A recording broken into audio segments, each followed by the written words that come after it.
काशी में मंदिर मस्जिद विवाद के बीच समाजवादी पार्टी की नेता रुबीना खानम ने एक बड़ा बयान दिया है। उन्होंने सबूतों के आधार पर मामले का निपटारा करने की अपील की है।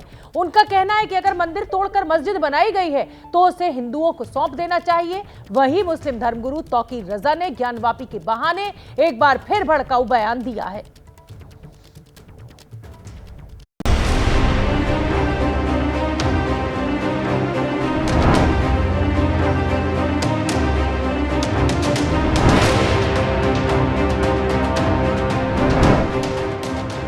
ज्ञानवापी मंदिर के वजू खाने में शिवलिंग है या फव्वारा, इसका विवाद वाराणसी की निचली अदालत से लेकर सुप्रीम कोर्ट तक चल रहा है। लेकिन इसी बीच इस विवाद को लेकर मुस्लिम समुदाय से अलग अलग आवाजें भी उठ रही हैं। ऐसी ही एक आवाज अलीगढ़ की रहने वाली समाजवादी पार्टी की नेता रुबीना खानम की है। रुबीना ने कहा है कि अगर ये साबित हो जाता है कि ज्ञानवापी मस्जिद मंदिर को तोड़कर बनाई गई थी तो वो जगह हिंदुओं को दे देनी चाहिए। प्राचीन काल में वहां पर मंदिर था और किसी हमारे शासक ने बलपूर्वक उस मंदिर को तोड़कर वहां पर मस्जिद बनाई थी। तो ये बात तो हमारे मुस्लिम समाज को, हमारे उलमाओं को, हमारे धर्म गुरुओं को समझना चाहिए कि किसी भी कब्जा की हुई जमीन पर, किसी भी छीनी हुई जगह पर बलपूर्वक अगर वहां पर कब्जा किया गया है तो हमारे इस्लाम में वहां पर नमाज पढ़ना हराम है। इसीलिए अगर ये बात साबित होती है तो हमारा मुस्लिम समाज, हमारे धर्म गुरु, हमारे उलमा उस जमीन को हिंदू पक्ष को वापस कर दें।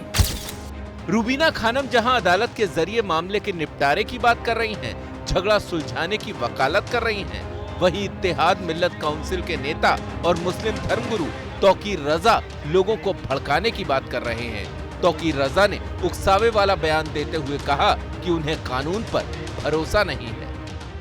हमें उम्मीद नहीं है कि हमें कोर्ट से बाबरी मस्जिद जैसा ही अंजाम होगा अगर हम कोर्ट में जाते हैं। मैं मुसलमानों से अपील करता हूं, कोर्ट में जाने की जरूरत नहीं है, सब्र करने की जरूरत है। सब्र करने वालों के साथ अल्लाह है। अगर मैं कहता हूं बाबरी मस्जिद को मैंने सब्र किया है, अगर ज्ञानवापी मस्जिद के फाउंटेन को शिवलिंग मान लिया गया तो ये मान लिया जाएगा, पूरी दुनिया ये जान जाएगी कि हिंदुस्तान की हुकूमत, हिंदुस्तान की अदालत, हिंदुस्तान की तमाम ये ताकतें जो हैं खुली बेईमान है, खुली बेईमानी कर रही है।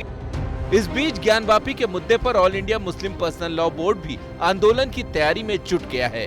बोर्ड ने प्लेसेस ऑफ वर्शिप एक्ट को लेकर सभी राजनीतिक पार्टियों से सवाल पूछने का फैसला किया है। सिर्फ ज्ञानवापी मस्जिद का इशू नहीं है, कई मस्जिदों में विवाद खड़े कर दिए गए हैं।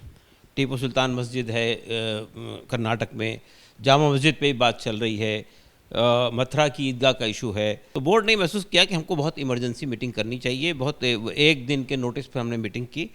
उस मीटिंग में चंद बातें बहुत स्पष्ट तौर पर तय हुई है। पहली बात तो ये तय हुई है कि 1991 का जो कानून है, रिलीजियस प्लेसेस एक्ट है, उसके सिलसिले में हमें गवर्नमेंट ऑफ इंडिया से और तमाम पॉलिटिकल पार्टीज से, सेकुलर पार्टी से भी और तमाम पार्टी से भी ये कहना चाहिए कि वो इस पर अपना स्टैंड स्पष्ट करें। इसलिए कि देखिए मसला ये कि जब हमने 91 के अंदर ये बात तय कर ली थी कि बाबरी मस्जिद के अलावा कोई विवाद नहीं खड़ा किया जाए नया, और ये कानून पारित हो गया था, उसके बाद अब इस तरह के किसी विवाद की कोई गुंजाइश नहीं थी। तो पहली बात हमने ये तय की है कि ये जिम्मेदारी तमाम पॉलिटिकल पार्टीज़ की, इंक्लूडिंग द गवर्नमेंट की है कि वो इसको इस विधेयक को या इस एक्ट को पूरी ताकत और कुव्वत से नाफिज करें।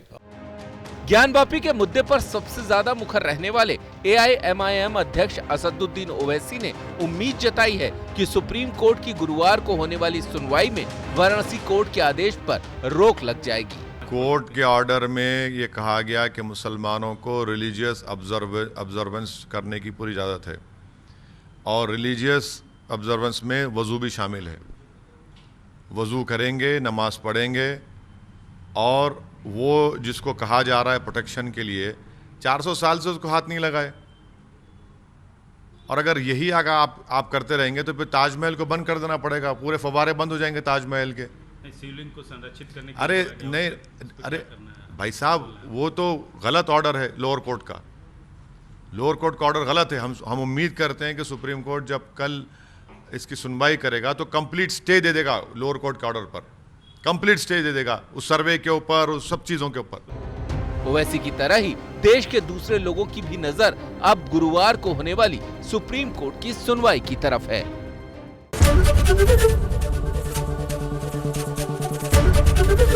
एबीपी न्यूज आपको रखे आगे।